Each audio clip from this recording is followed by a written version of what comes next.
এরকম নাস্তা বানিয়ে বাচ্চাদের স্কুল টিফিন কিংবা অফিসের টিফিন দিতে পারেন। খেতে দুর্দান্ত হয়, একবার হলো ট্রাই করে দেখুন। আসসালামু আলাইকুম বন্ধুরা, আজকের রেসিপিতে আপনাদের সবাইকে স্বাগত। সবাই কেমন আছেন? আশা করছি ভালো আছেন।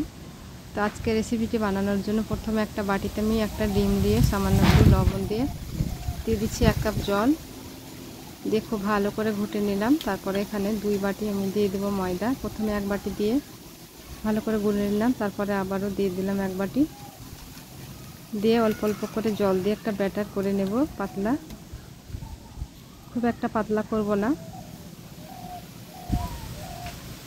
তো এইভাবে করে হ্যান্ড দিয়ে খুব ভালো করে ফেটিয়ে নিচ্ছি। আপনারা চাইলে হাত দিয়েও ফেটিয়ে নিতে পারেন।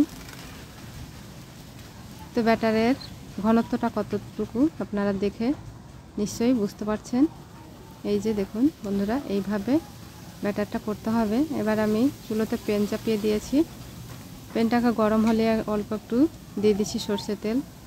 আপনারা চাইলে সাদা তেল কিংবা ঘি, বাটার যে কোনো কিছু দিতে পারেন। এবার তেলটাকে গোটাতে ছড়িয়ে দিয়ে তারপরে 2 হাতা আমি ব্যাটার দিয়ে এভাবে করে ঘুরিয়ে একটা রুটির মতো গোল করে নিচ্ছি। আর দেখতে পাচ্ছেন তো বন্ধুরা, কি সুন্দর একটা গোল রুটির আকার হয়ে গেল। এবার এটাকে আমি 5 থেকে 7 সেকেন্ড রাখলেই কিন্তু ড্রাই হয়ে যাবে, তখনই কিন্তু উল্টে দিব। তো এই যে দেখুন ড্রাই হয়ে গেছে। এবার আমি উল্টে দিচ্ছি, দিয়ে আবার উল্টো পিঠটা একটু সেঁকে নিচ্ছি। তো হয়ে গেছে, একটা থালায় আমি তুলে নিচ্ছি। আবারও আমি একইভাবে বাকি রুটিগুলো বানিয়ে নিচ্ছি। তো বন্ধুরা, খুব সহজে কিন্তু এই নাস্তাটা খুব অল্প সময়ে বানিয়ে নিতে পারেন। তো এইভাবে করে আমি বাকি রুটিগুলো বানিয়ে নিয়েছি। আর বাচ্চারা তো খুবই খুশি হবে স্কুল টিফিনে যদি দেন, কিংবা লাঞ্চে, ডিনারে, যখন খুশি তখন কিন্তু এই নাস্তাটা বানিয়ে খেতে পারেন। আবার আমি একটা বাটিতে নিয়ে নিচ্ছি 2টো ডিম ভেঙে দিয়ে একটু ঘুটে নিলাম। তারপরে এখানে 1/2 কাপ জল দিয়ে দিচ্ছি। তারপরে আমি এখানে দিয়ে দিচ্ছি স্বাদ মতো লবণ, আর দিয়ে দিচ্ছি এই চামচার 1 চামচা কর্নফ্লাওয়ার। এটা আমি আলুর কর্নফ্লাওয়ার তৈরি করেছি বাড়িতে, চাইলে আপনারা ভিডিওটা দেখে নিতে পারেন, ভিডিওটা দেওয়া আছে। আর এদিকে আমি 5 থেকে 6টা সিদ্ধ আলু নিয়েছি। আলুগুলোকে ম্যাশ করে নিচ্ছি।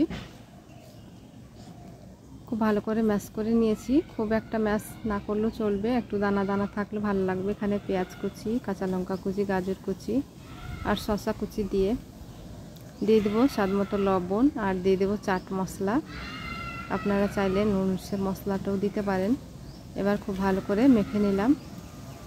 এবার আমি এদিকে রুটিগুলো ভেজে রেখেছি, এগুলো থেকে একটাতে আমি দিয়ে দিচ্ছি এই আলুর মিশ্রণটা দিয়ে এভাবে করে আমি চারিদিকে কোনা ডিজাইন করে আলুটাকে দিয়ে দিলাম। দিয়ে এভাবে করে ভাঁজ করে নিচ্ছি।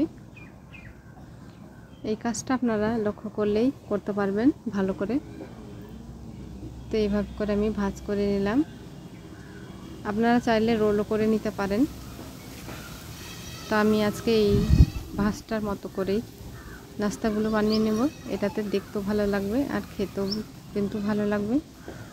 তো একটা নাস্তা আমার তৈরি হয়ে গেল। আবার আমি একটা নাস্তা আপনাদের বানিয়ে দেখাচ্ছি।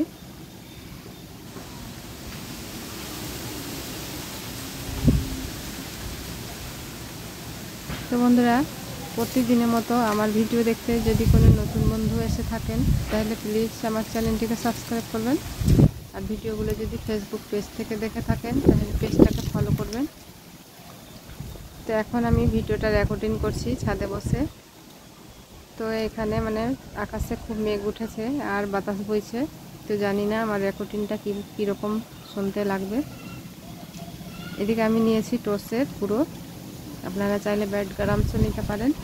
এবার আমি ডিমের গোলাটাতে ডুবিয়ে নিলাম নাস্তাটা, আর এদিকে টোস্টের গুঁড়োতে কুট করে নিলাম। আর এদিকে তেল গরম হতে রেখেছিলাম, তেলটা একটু গরম করে আমি দিয়ে দিচ্ছি নাস্তাগুলোকে।